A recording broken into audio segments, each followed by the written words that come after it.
when you stop the larger companies from being able to buy those smaller, more nimble, agile new startups, that's going to create a bit of a problem in this whole system. Yep. And I don't think anybody in the FTC has thought this through, nor am I certain they even care. But that is something that as overall, as our society trying to create new and better things for all of us, that is something that we should all be concerned about. This Week in Startups is brought to you by Vanta. Compliance and security shouldn't be a deal breaker for startups to win new business. Vanta makes it easy for companies to get a SOC 2 report fast. Twist listeners can get $1,000 off for a limited time at vanta.com/twist. LinkedIn marketing. To redeem a free $100 LinkedIn ad credit and launch your first campaign, go to linkedin.com/thisweekinstartups. And DevSquad. Most dev agencies only offer developers. Why? Because product management is hard. Get an entire product team for the cost of one US developer plus 10% off at devsquad.com/twist. All right, everybody, welcome back to This Week in Startups. Hey, just last week, we had Kayak CEO and co-founder Steve Hafner on the program and gave us a bunch of insights into the travel industry. You may remember Kayak was acquired by Booking.com in 2013 for $1.8 billion. So we decided to have on Steve's boss. Glenn Fogel is the CEO and president of Booking Holdings. Glenn joined Booking back in 2000 when it was known as Priceline.com. Wow, I remember.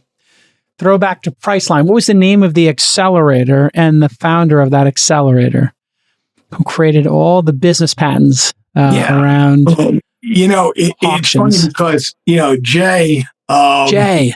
Yes. But, accelerator is not the right term really to use. He had a vision to be able to create intellectual property that he could then patent and then have somebody else actually create make the thing actually become real. So it was, I guess you could consider it sort of an idea manufacturing idea. Yeah. Jay Walker. Yes. He had this laboratory and he came up with a bunch of interesting ideas. Walker Digital, right? Right. And so you've been running Booking for how long now? Well, I started, as you say, in 2000. I became CEO of Booking Holdings, which is the holding company for all the brands, in January 1, 2017. So it'll be 7 years in a couple of months. And then I took over also the role as CEO of our largest subsidiary, Booking.com. And that was in 2019. And it's interesting you mentioned about acquiring Kayak, because when we acquired Kayak, it was the Priceline Group that acquired Kayak, not Booking.com. Booking.com was just another one of the subsidiaries. But Booking has become so huge, we decided to change it from Priceline Group to Booking Holdings. Got it. So what's in the collection of brands and companies now that you own in this, would you call it a conglomerate, a holding company? Yeah. I don't come up with what the term to call it is. It is a collection of companies that work together to achieve a common goal, which is increase the value and provide great services to our customers who are part of Booking Holdings. So it's Booking.com, by far the biggest. And then you have Priceline, known by many people in the States. Also Kayak, known by many people in the States. You would also something like Agoda, that is outside, is based in Thailand and Singapore. So that's known more in Asia. OpenTable, of course, known primarily in the US, but also in UK and other parts of the world. And then you go on, there are many other brands too, but those are the main ones. And how do you operate each of those subsidiaries? Because this has always been the challenge, because, these different brands might want to overlap. They might compete with each other on the margins. And when a new idea comes to pass, Airbnb as a new concept, maybe they want to engage it. So then you have what's the independence and command and control structure that works best? Yeah, no, that's a great question, because the organizational design thing is always interesting. How do you give enough independence and incentives to make it so people feel like they're owners and drive hard, At the same time, you want to have enough cooperation in order to get the benefits of scale and making sure that we're not duplicating efforts, et cetera. So it's a very fine line, and it's changed over time. At the beginning, the companies were extremely independent. But over time, we've come closer and closer together, making sure that each company is aware and can try and use things that other people already have done and not recreate the wheel. So it's always something that is changing. But I think as of today, we have the right balance. And so when you look at travel as an industry, you have restaurants, you have, I guess, flights, and hotel stays. What else is part of that now? Because I keep hearing about experiences as a big component of this, but do you have an experience layer? I know Airbnb added experiences, but it seems to me a lot of young people today, the big trend seems to be they want to work backwards from an experience, backwards from an emotional state, as opposed to maybe Gen Xers, like we had a bucket list. We wanted to see Tokyo. We wanted to go to Barcelona, whatever it was. Certain destination. Is that how travel's changed? Is it experience-based now? Well, I think you have to be, again, language is important. So we have to think, what do we mean when we say an experience? Because as you just pointed out, going to Tokyo is an experience. What you do in Tokyo, though, you may want to go look at the Imperial Palace, right? Now, we would think that as an attraction because you're going to need to get a ticket or a reservation so you can go visit. So I think what you're more talking about is the attraction area, which we do have at Booking.com, and we also have at Agoda. And the interesting thing you mentioned is, yes, people talk about that, but I have yet to see anybody really start their planning by going out and getting a reservation so they can go to see, let's say, the Anne Frank house in Amsterdam. And generally, most people will start with, they need to get flights to Amsterdam. And then they'll think about, and we have to find a place to stay in Amsterdam. And then they may think at that point, Anne Frank House is something that is hard to get a ticket, so I should get a reservation early. That's the type that usual order people go in. Sometimes there's a little other ways people may start with a hotel first, but I almost have never seen people start with, let's make sure we get the tickets to the Anne Frank House first, and then we'll worry about the flights and the hotels. Yeah, I've had I get pitched on a lot of startups, and a lot of startups seem to be wanting to try to tackle this space of, hey, if you want to go kite surfing, if you want to go e-foiling, if you're bike riding, etc. And I know there are some smaller brands around booking experiences and packages that way, but is that sort of a trend that's emerging with these younger folks, or is it just something that young entrepreneurs are attracted to because it sounds on paper like it's a good thing, but you're saying people generally work backwards? Well, that's the thing, because they like to do it. And that's a lot of what drives a lot of people. So I like to do this, and it's so hard to do it. I'll come up with an easier way to get a reservation, to be able to do it and plan it. And that's why people are drawn to something like that. But then you have to think, as a business person, you start thinking, what's the TAM of that? What is the addressable market here? And then you start thinking about what are the types of profit margins that could be gotten. And you think, well, how am I really going to do this distribution? And that's something where you see where when you look at what travel is, including things like attractions, and the numbers are all over the map pretty much, so we're going to round off, call it $3 trillion globally is a nice number to play with, right? The portion of that, though, is that, as we call the attraction part, is a very small part compared to things like the accommodations business or the flight business. So it's hard to build a really big business doing something that's just doing attractions. That doesn't mean somebody can't have a nice business, a business that can provide a good income and enjoy doing it. Okay, but you're not going to create a multi-billion-dollar company that way. In fact, there are some big ones already out there who you get your guide. You have Viator, which is now part of TripAdvisor. You have a couple of big players there, and these companies are not worth billions of dollars. Right. So, and they've been around for a long time. Am I correct that accommodations is the largest opportunity in travel? That's where most of the dollars are spent? Well, I'd say that's where most of the profits are. But let's go that. Because flights don't make nearly as much money as accommodations do. There's the fragmentation difference It's just the way you work in different countries where there are sometimes only a few airlines.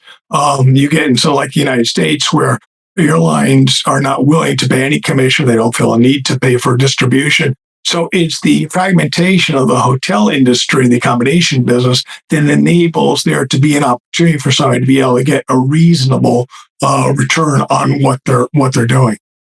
And to give people just a comparison, Booking Holdings is $107 billion market cap. Right behind that, Airbnb at 82, and then you got the Marriott and Hiltons of the world, 58, 39 billion. Expedia way down there at 14 billion.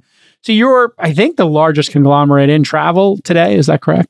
Yeah, by far. And I would say that 107 and 82, to get from 82 to 107, I mean, that's 25% essentially. And I guess that's an interesting. I would be interested in your perspective watching the ascension of Airbnb and what an amazing job they've done over there, and the loyalty some people have to this market segment. As a student of business, when you first saw it, what was your thinking of how big it could be, and then how has your assessment of that business changed over time, if at all? Well, I think Brian and his team have done a great job. They really took what was an idea and something that was very much a niche business. Obviously, people have been staying at other people's homes for a long time, and there was couch surfing and some other minor players and stuff.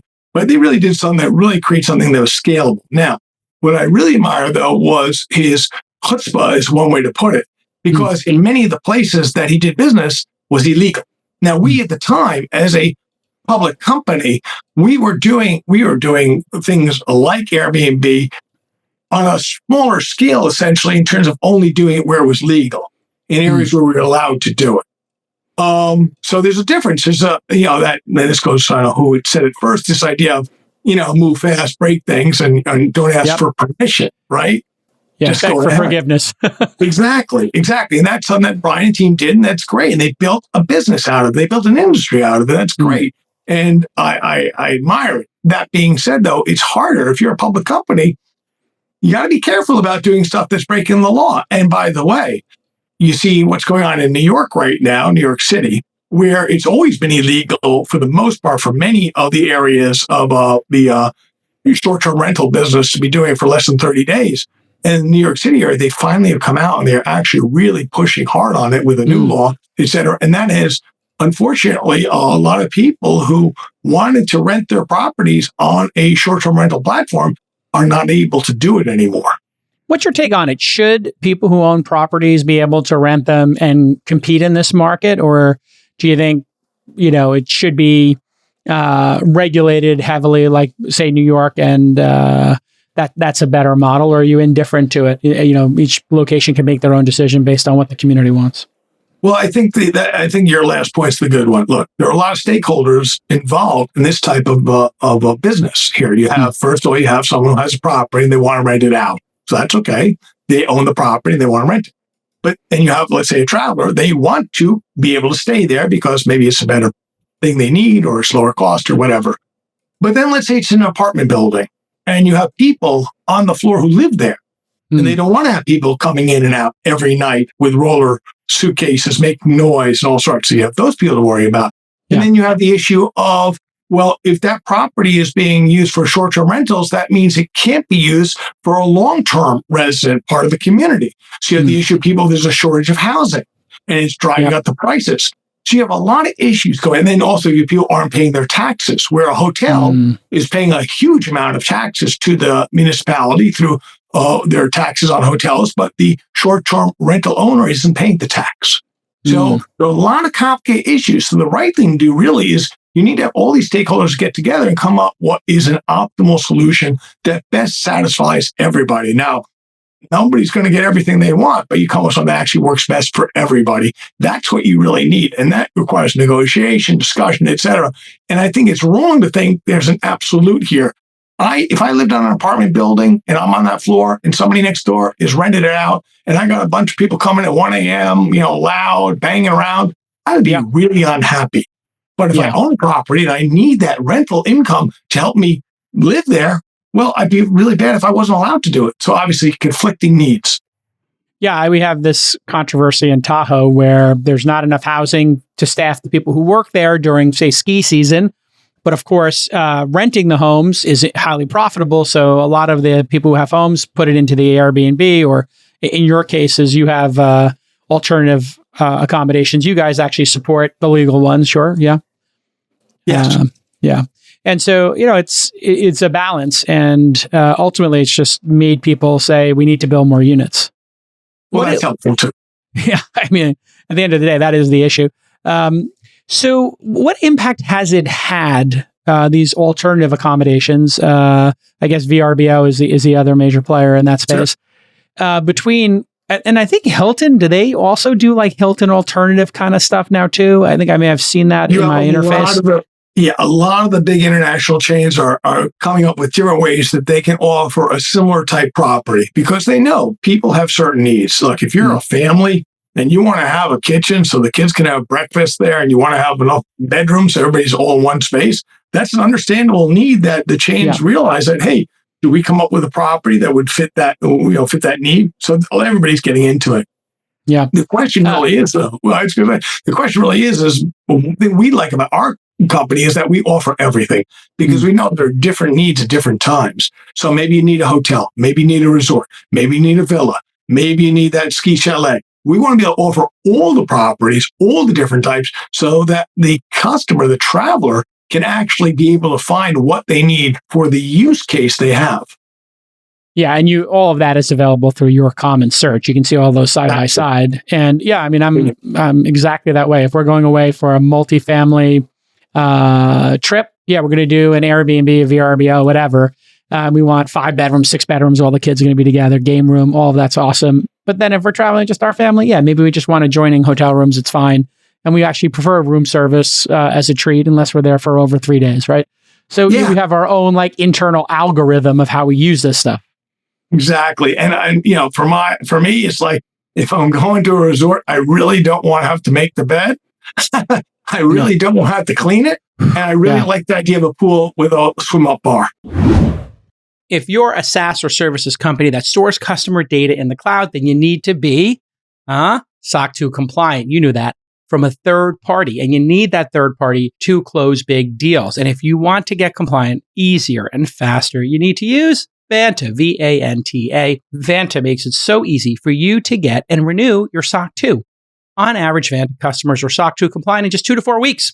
Compare that to 3 to 5 months without Vanta. And Vanta can save you hundreds of hours of manual work and up to 85% of compliance costs. This is a total no-brainer. And Vanta does more than just SOC 2 compliance. They also automate up to 90% compliance for GDPR, HIPAA, and more. You can't afford to lose out on major customers. We all know that. Listen, it's a hard year. Last year was hard. You can't lose those major customers because you don't have your compliance dialed in. Just work with Vanta. Get your compliance automated and tight is right. Lock down those big deals. Here's the best part. Vanta is going to give you $1,000 off. That's 10 hundies. Get $1,000 off at vanta.com/twist. That's vanta.com/twist for $1,000 off your SOC 2.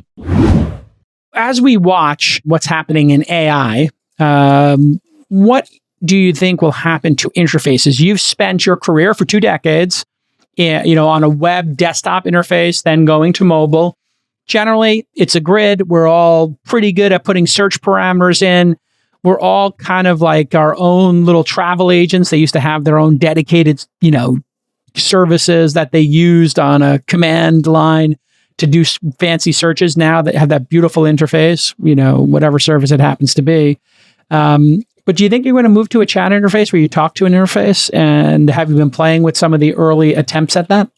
Well, we have a thing at Booking.com called our trip planner. It's an AI-driven trip planner that enables people to put in whatever they're looking for and have itineraries spit out and accommodation choices, and then be able to go directly into actually booking one of them. So we have that. And we have, for our Priceline company, we have a thing called Penny, where people who are almost ready to buy, they're on the buy button, ready to buy, but maybe they have a question about the property. So they can go to a chat bot there, that we call Penny, that they can then get more information, saves the trouble going all the way back out, try and find the content that matches up with what your question is, and come back immediately with the answer.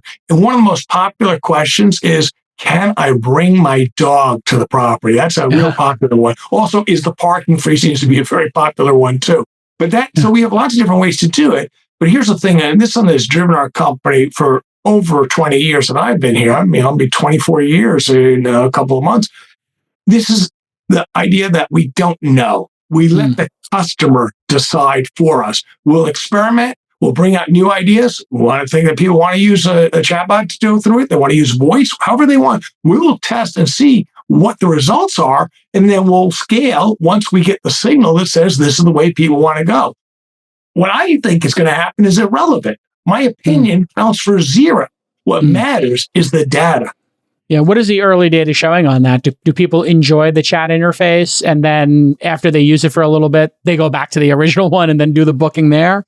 Or will they actually book from a chat interface? It's very early. It's extremely early. And I would not make any conclusions no matter what it's saying now. We need to continue to develop this, refine it, and do it for some time before we'll have any definitive answers on any of these new ideas. What's your take on Uber and they're dipping their toe? Dara obviously has a big history in travel, and you know him, I'm sure, very well. All of a sudden, I think you can book some flights. You might be able to get some trains on the margins when you're in Europe. Some experiments there from like Uber becoming the everything app, like we see in Asia. You know, you can do a lot of bookings directly from inside certain apps. So, what's your thought on the everything app and Uber sort of dipping their toe there into travel? Yeah, I think everybody looks at the profitability of a business like ours. And of course, you'd be interested in like, well, maybe we should get into that area too. Yeah. That would not surprise me in the least. We have a rides capability. We have, if you don't like to use a ride service, you could actually rent the car. We have that too, which I believe, I'm sure that Dara's looking at that too. Again, it's money and capabilities flow to where there is opportunity. Travel is an incredibly interesting space because, one, it's still not as good as we all want it to be. So people think they have a better way to do it. And the second thing is people who are already there doing it not as good as it can be are making good money. And, you mentioned Airbnb and Airbnb evaluation is great. And they are now finally profitable, which is great. We look at our EBITDA. I mean, it is a very nice number that people see and say, gee, maybe we should do something like they're doing.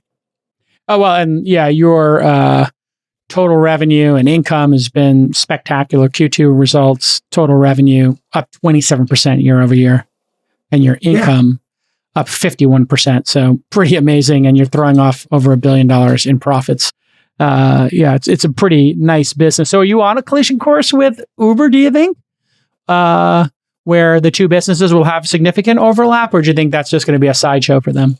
I have no idea I have no idea what Dara is going to do, what he wants to achieve. I have no insight into his thinking in terms of where he wants to go and his team. I do know this, though. Every day, I know there are a lot of people who would like to take our business away. And that's a great thing about markets. So the competition drives us to create better services, better products, and produce better results. And I love that part. And that's a great thing about business. It's like sports on steroids. You're always trying to come up with a better idea and win. So look, everybody, for 20-something years, people say, isn't Google going to take away your business, right? Well, they haven't yet. We work together. And, is Amazon going to take your business? Is Facebook? So the idea is that everybody who's big and has capabilities and capital is a potential competitor. And we recognize that. And that's why we have to continue to drive hard every day. Well, let's talk a little bit about that competition. You guys have done very well in terms of M&A, but we are in an M&A unfriendly environment right now, to say the least. We have a FTC chair, Lina Khan, who believes that she can reinterpret the law and make it so her approach is to protect future competition, as if she has a crystal ball and can tell what's going to happen down the road. So I'm sure you've watched some of the, she's put up a couple of L's recently with Microsoft and Activision, et cetera. What's your take on what is a healthy M&A environment here in America and her recent tenure and approach? Well, I think we should expand that. As I'm sure you read, we were just blocked by the EU from doing our acquisition of a travel company called E1830 that does flights. Now, we do no flights back. We don't do the back end. eTravel does it for us and doing it for many years. We do the front end. That's how we do our flights for Booking.com. We wanted to buy the shares, acquire the company. Wouldn't be that much difference really, except we would then be able to have one management team driving the objectives, the goals, and all driving the same way. The EU said that even though we didn't have a flight business of our own, even though they said it would only increase our hotel business, which is a big part of our business, increase it 1% to 3%, and that's I don't know if it was even that. They said you can't do it because that will potentially foreclose future competition, the way you're talking about it, the way Ms. Khan talks about it. So I believe here's the thing is, first of all, we need to always have rules and regulations to make sure that everybody's playing the game fairly and it's treating all players in the right way. You don't want to have sports where, there are no rules and how would sport work like that? But the problem is when people start trying to change what the rules are in the middle of the game without having any sort of public discussion or legislation coming up with new laws, et cetera. I think that's why you mentioned the FTC losing some cases in court in the U.S. is because there's no law that actually supports that. That's just one person's idea how the world should be. And that's not the way a democracy should really do things.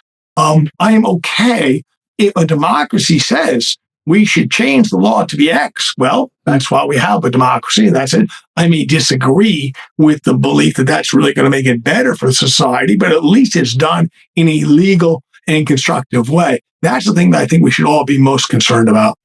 And when you get blocked from buying this company, which was not a huge purchase, I don't believe it was almost $2 billion. Yeah. So, 2% of your total, it's $2 billion is a lot of money, but it's 2% of your total market cap or less. So it's not huge. It's a 2/4 of profits for you or less. So it wasn't a huge one, but now you're left with, well, you could just build it. That might take time. And so maybe you could speak to if M&A is turned off, then what are the larger players left to do in the marketplace, but just rebuild the functionality of some of these other smaller entities. And so is that your plan? Well, I don't know. I'm not going to discuss what our plans are, but I think you make an incredibly important point, Jason. And that is how much of the innovation cycle has been people coming with ideas, getting venture capital, who are willing to invest because they expect to get a good return, or hopefully to get a good return. And a lot of times that return comes from building that company and then selling it to a much larger company that has capital and doesn't want to bother building it himself. It has been a very efficient way for capital to move and help create a better society through new inventions, et cetera. When you stop the larger companies from being able to buy those smaller, more nimble, agile, new startups, that's going to create a bit of a problem in this whole system. Yep. And I don't think anybody in the FTC has thought this through, nor am I certain they even care. But that is something as overall, as our society trying to create new and better things for all of us, that is something that we should all be concerned about. Okay, enterprise founders, you're listening to me right now. Well, you need to understand two very important things. Business to business marketing is really hard. We all know that. How do you find great business to business leads? LinkedIn ads. That's going to make it super simple. Why is it going to be so simple with LinkedIn ads? Because business to business marketing is hard. You have to find decision makers. Decision makers are the people with the purchasing power, and they're hard to identify and target on the internet. A lot of them have to be on LinkedIn because that's the business environment where they find customers and they find employees. And you can market to them through LinkedIn ads in a very respectful business mindset, right? LinkedIn means business, business means LinkedIn, and they've solved this problem. There's more than 70 million decision makers on LinkedIn, and LinkedIn ads will get you right in front of them at the right time because they're in a business mindset. They're not thinking about travel, fashion, politics, dance crazes, whatever the other social networks provide to people. No judgments. Business equals LinkedIn. LinkedIn equals business. That's where you want to do your business to business marketing. That's where you start that journey and you get in front of decision makers. So I'm going to make it super easy for you. Just go to linkedin.com/thisweekinstartups. linkedin.com/thisweekinstartups. Now, if you type in all those letters, you are going to get a real treat. You're going to get $100 in your account. So go to linkedin.com/thisweekinstartups, claim your credit and give it a shot. Terms and conditions, of course, apply because they're giving you a hundy at linkedin.com/thisweekinstartups. The gold medal, as far as venture capital goes, is of course the IPO, a large sustainable company. Hey, but silver is M&A. And, bronze is, some combination of liquidation or selling of assets, right?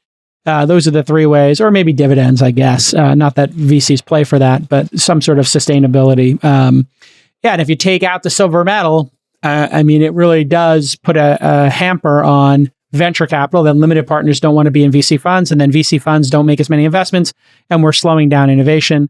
If the company does get bought, it's because it can't go public, or it's gotten a great offer in the private markets. Either way, it's a sign of a functional market. So if the goal is to have a functional market, taking M&A off the table is just a crazy, disastrous thing to do in my mind. Well stated. And I would add, even we should just point out, people may not be as aware, the number of IPOs actually is a tiny, tiny fraction of the companies that are actually bought by another company. And when you start really causing a difficult problem for companies to buy another company, not even just stopping them, but some of the new rules coming out in terms of what the requirements are, that have been put out as proposed rules. They're not out yet, but they're proposed. They would make it much more difficult to go through all the processes of buying a company. That is creating barnacles on the boat, slowing the boat down. And that is just not what we want if we want to have a thriving entrepreneurial set that's going to continue to build out new things for us. How has travel changed in the last 20 years? What are the major themes of how people travel and how often they travel? We're starting to see this nomadic lifestyle. I see a lot of young founders who I invest in who will tell me I'll be in Mexico City for 3 months, and then I'm going to be camped out in San Mateo near you in the Bay Area. And then I think we're going to wind up in New York after that. And I'm like, wow, it's great to not have kids, I guess. But what are your thoughts writ large on the travel industry? Because I see both of these high and low experiences all over the place. Like this Amman Hotel 6-star experience is just extraordinary to watch that. And I got to stay at the Tokyo Amman once and was just blown away. And then you have this nomadic lifestyle and the work from home lifestyle. What are the major themes right now? So those are all great things. I mean, who doesn't love it if you are able to have the opportunity to stay at some of these incredible luxury places nowadays? And of course, being able to work from anywhere and just pick up and say, I'm going to do my work from Mexico City next week, that's great too. But it's really important to understand we're talking about a tiny, tiny fraction of the people who do that. So we talk about it, and if we live in a small bubble that is filled with people who make a lot of money and are part of jobs, they can go anywhere, that's great. But that's not what the world is. The world of travel is mostly people who don't get to travel that often, can afford a middle income, because that's where the whole term middle comes from, because that's the middle, and that's where it is. And it's not being able to say, I'm going to work. Nobody who works on the UAW line is telling their shift supervisor, I'm going to be helping put together F-150 from whatever. And when people talk about stuff like that and it gets popular, that helps drive a lot of unhappiness, because it's the question of, why isn't my life like that? Yep. But that's a very small part of life. So really what some of the trends are, though, and this is a trend that's going for a long time, is that people are getting wealthier, so they can travel more, which is great. People are definitely looking to explore different places that they hadn't gone to before once they've already done the things that they've done. But if you could travel more, then you go to a different place. That's nice to see. But I'll tell you, I hear about some of this stuff like everybody's going to work from everywhere. And I'm saying, you just got to take a step back and understand how the world really works. Yeah. I described the top 5% of elite people who have flexibility because they work behind a keyboard and can tell their bosses are so scared of them and losing their talent that they can work from wherever they like. But we do see in the United States, you brought up auto workers. I think it's really interesting. I'm curious your take, since you do have strong opinions, about the fighting for the 32-hour work week in China. They work 58 hours a week on average, 56, 58 hours a week on the automotive factories. Here, they're lobbying. It looks like they're going to get the 32-hour work week, which is really interesting when you think about Henry Ford setting up the 5-day work week, the 40-hour work week to give people the weekend to go drive their cars Now we're talking about maybe a 3-day weekend. Hey, that sounds like pretty good for you. 3-day weekends mean you could leave Thursday, come back Tuesday morning, and maybe have a 3 or 4-day weekend could be quite nice for a little extra incremental travel. So what are your thoughts on maybe people working these 4-day work weeks? Well, you're definitely right in the sense that the people who can be able to work from away from their main office, we in the travel industry, we're fine with that because we do get the benefit of that. Or if you are traveling for that, we're happy about that. But I think your point is a great one about Henry Ford, which really did popularize that 5-day work week, which was formerly 6 days. And it's interesting when you think about it, because there were a lot of people that said, well, this is the end of the world almost. And actually it ended up being actually a good thing. And there have been people for a long time who have been predicting that the amount of leisure would increase substantially because of automation and things would be easier. Yet what we saw over the last couple of decades, actually, the average number of hours being worked in the US was actually going up, not down, which was an interesting phenomenon. Other parts of the world, though, it was going down. But then as you brought in correctly, China, people do work longer hours there. Yeah. Again, it's one of those things where I don't know how it's going to play out. I do know this, though. People who are ambitious and want to get ahead, they don't necessarily look at how many hours they can, have to work. They look at what can they accomplish and when can they get it accomplished by. And those are the achievers who are really helping to move the ball forward. And I love that. But I recognize many people, they want to have a balanced life. And I get that totally. Because they look, I don't need to be the top. I just want to have a good life, which includes a good job that I enjoy, that has a mission that I feel comfortable with, that pays me a reasonable, fair wage for. And then I also have time to spend with my family and friends too. That's great. And it's a balance. The issue will end up, though, in terms of efficiency and productivity. And now with the ability to do work from anywhere for knowledge workers, which you really can do anywhere, are these wage arbitrage problems going to get even worse? So in the US, we saw what happened when a lot of industries that were done in the US got transferred to other parts of the world because of wage arbitrage. So take, for example, textile industry or furniture making or so many things gone. And what happened to those people? Now, moving ahead, now we have the issue of knowledge workers. So are we going to end up where you have a lot of knowledge workers are being done in other parts of the world, and people who were in the US had good jobs are now, unfortunately, at risk of this? And then throw on AI on top of this, Jason, and we have an even more important question to deal with. Well, there's a great segue. A lot of what you do is customer support, customer happiness. People buy a flight, they buy a hotel, they buy an experience, they need support, they have questions, etc. And that seems to be the place where these language models and AI just really shine. So much of the discussions on customer support are repetitive and can easily be done. I don't know if it's 90% or 60%, you would know better than I in travel, of what can get accomplished with a frontline language model.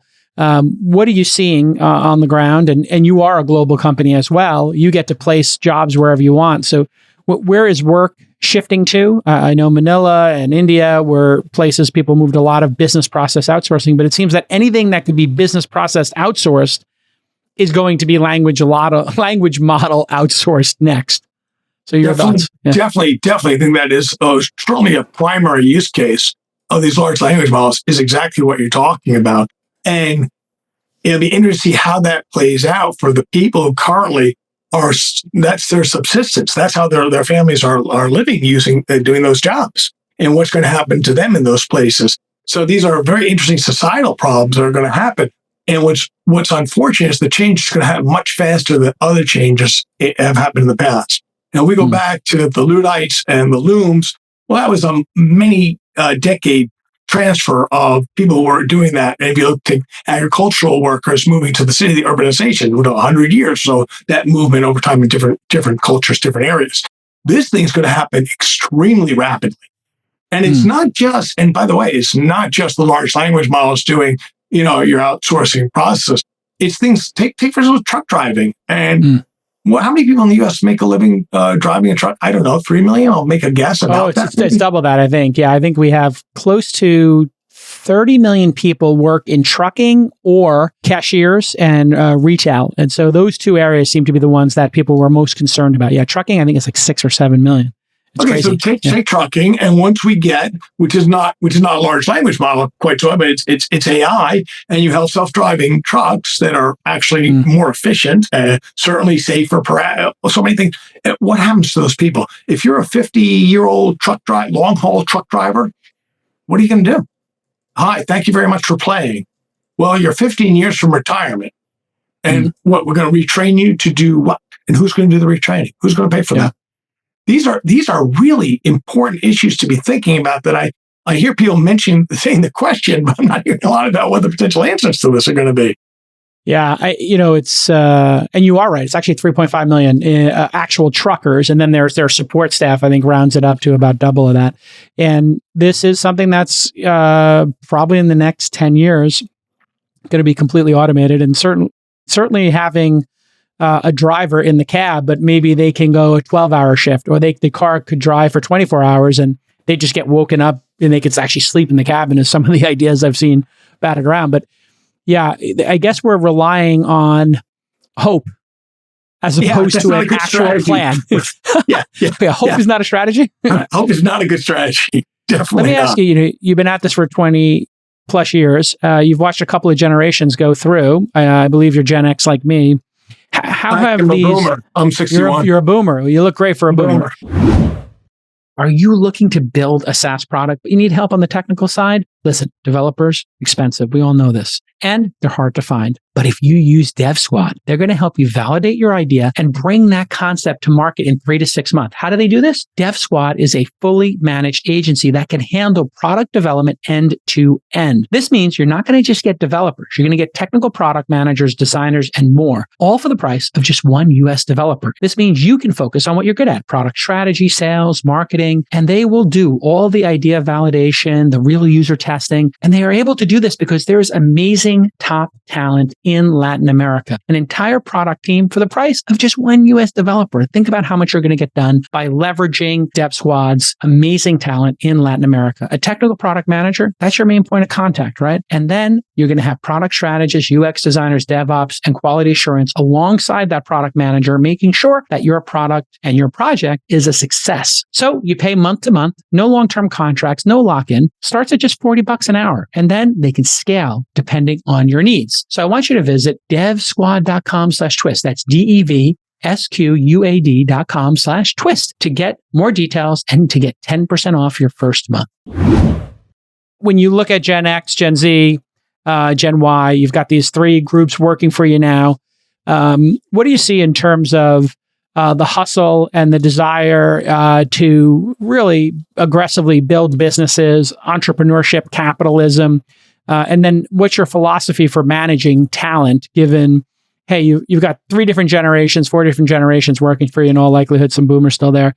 And how do you manage them? Do you manage them differently, or do you find some themes going across those generations and over the last couple of decades? So I think what's interesting is every generation always thinks they have it harder, and they always work harder, and they were more common sense, and every generation after them is dumber and doesn't work hard. I mean, I think that's probably, if you went back to ancient Greece, you could probably find something like that, where Sophocles, Plato, Aristotle, each one was, going up that line. Like, this next generation. Yeah, they know nothing. Exactly. I mean, it's just like, every generation is always going to have people who really want to achieve something and people who are slackers. And the idea of coming up with a label for an entire generation, to me, seems foolish. Yeah. What matters is even now. There are some themes that we do have to think about, where I will say, I believe that when I was growing up, and again, I sound like the old, curmudgeon type guy, but I do believe people cared about just getting a job. Get a job. I never thought, and I don't remember ever did think too much about a calling. I need to work as a mission. I just want to have a job, please. Yeah. I look back at it, I probably was wrong, because people who became doctors, they became doctors or nurses to try to help people, right? Or teachers, because I wanted to help them teach and all that. Maybe I was one of the few people I just wanted a job. I don't know. Yeah. But I do see that it is important nowadays in terms of retaining talent, attracting talent. It is helpful if you do have something you can tell people why doing this job is going to be something that is good, a mission. And it's really helpful. That's why I like working where we work in travel, because travel, I can say, we have a mission to make it easier for everybody to experience the world, that is a good mission. I'm not out there to poison anybody. I'm not out there to give anybody, some sort of a drug that's going to make them addicted. I'm not creating, weapons. We're doing something that's going to make the world better. Yeah. And I believe it. And I know it to be true. So that's helpful when I tell people that. That's one thing. The other thing, and I don't think this is anything a different generation. I think everybody should have managed in terms of treating people with respect, listening instead of telling.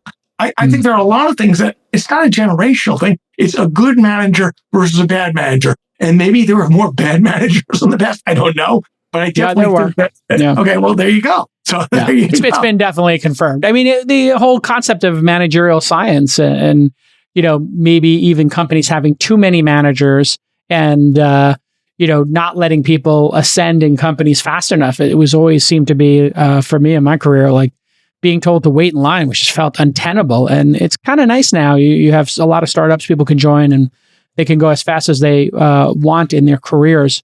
What do you look for in your lieutenants? You seem to have a pretty good group of lieutenants. And where did you learn your techniques? I know a lot of you worked with Barry Diller back in the day. And I'm curious if you had mentors or a management philosophy for the lieutenants specifically, because you have this group holdings and they have to have some amount of autonomy and some amount of working together, you mentioned. So I'm curious how you pick your lieutenants, how you manage those lieutenants. Well, I've never worked for Barry, but I do admire what he's achieved and accomplished. We do have somebody who actually does work for me, who did work for Barry, our head of global communications. And I think she probably did learn a lot about communication because Barry is a great communicator. Look, it's always important to be able to delegate and trust that the person you delegate to is going to do it. It's much more important to tell what we want to accomplish and how and discuss that, but not spend too much on the how and let their job is the how to get it done. Again, these are kind of management 101. It's so you look for people who've seen that they would be able to do that. A sense of curiosity is always important. That's something that I really believe that people who are curious, or people who are going to continue to explore new things, different things, look at things from a different way. Somebody who's just willing to do something that's just, I'll do whatever you tell me. That's not what I'd be looking for. I'm actually looking for somebody who'll question what I think and come back to me and convince me. I'm a very open person about things. Convince me I'm wrong, they're right, and we should do it their way. I'm like, good, go, do it. Yeah. So managing to a clear outcome. Hey, we're trying to grow at this pace. Company grows 30%. This is an emerging unit. You should be growing faster. And we want an NPS score and we want delighted customers. So those are the two outcomes. How you get there, let us know. But you want to manage to an outcome. Even more so, I am more than willing to discuss those goals. And are those reasonable, achievable? What are the inputs that are going to require to make that happen? I can come up with what I came up with those, and here's what I think. And I'm more than willing to hear, Glenn, what you come up with is not possible, and here's why. And listen to their reasoning. So that's a real important thing. Just telling somebody, achieve these things, go do it and enjoy. If it's not reasonable, if it's an unreasonable request, you're going to have a big problem. Yeah. You guys got absolutely smashed like all travel during COVID. 40%, the stock dropped just over, in 30 days. What was the peak pandemic like for you as a leader? What did you learn from that experience? Take me back to February, March, April of 2020, if there's not too much PTSD from it. Right. No, it's not. And here's the thing is, there are only a few things that are good about getting old. Only a few. One of the things is that you've had the experience of something already, so you kind of know how things are going to play. So this wasn't our management team's first time at the rodeo. We had been 9/11, which shut down business in the U.S. We had been in Asia with SARS round one in 2003 that was shut down stuff. I'd been around for the financial crisis where it looked like, recreation of 1929 to 1938 and 9, wherever you want to do the Great Depression. So this was not the first time there was a disaster. I had seen negative revenue before for a thing where negative revenue, you actually have more refunds than you've got new revenue coming in. Wow. So the worst thing really was living in the New York area wasn't the business, is knowing people who are dying and dying. That was really sad. Yeah. That was tragic. So certainly from the business point of view, when you have to let people know that, I'm sorry, you haven't done anything wrong at all. Yeah. But we're going to have to let you go because we don't have the business for this size of the operation. Now, the great thing is, though, at Booking.com, we delayed that.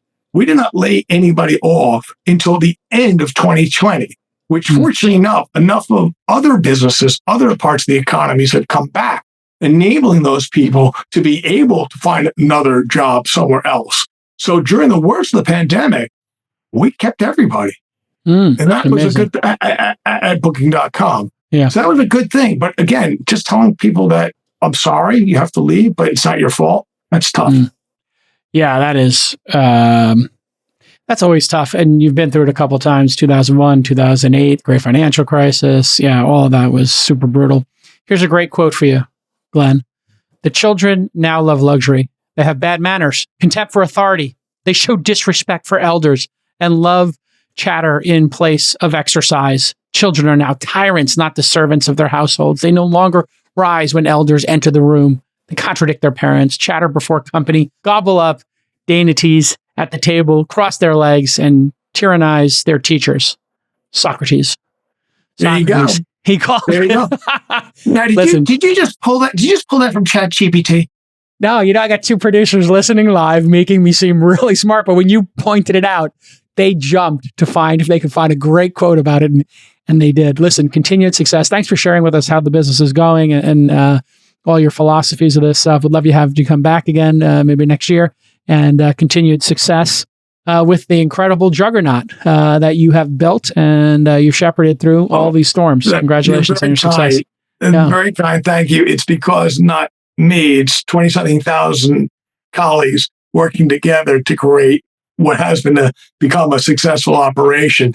But also congratulations to you on what you've accomplished over the last 20-something years, which is pretty impressive. Oh, yeah. Well, I've just gotten lucky 12 times. If you keep shooting, from what I understand, if you keep shooting, sometimes it goes in the goal.